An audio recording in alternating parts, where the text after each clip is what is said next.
hindi yung bawal na bawal ang pamamasko. So ang reklamo ng mga nagtitinda doon, lalo mga may tindahan daw, ang ganito, yung usaping pamamasko, talagang problema ng Kalapan.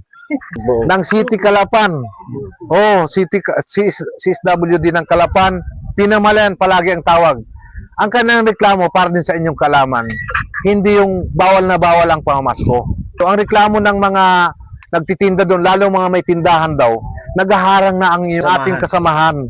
Naghaharang na doon sa namimili, hindi na makabili ang mamimili, hinarangan na pag hindi na magbigay, parang gumagamit sila ng yung mga limang mga bata, minsan may matanda pa, hindi na makabili, doon nagagalit yung may-ari ng tindahan.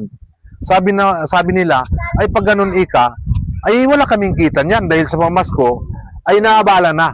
Pangalawa, yung kwan daw, yung mga namamasko doon, minsan ang mga pahingahan, hindi na makapahinga ang kwan, yung waiting shed. Doon na sila na kwan. Mukhang nabawasan na yon.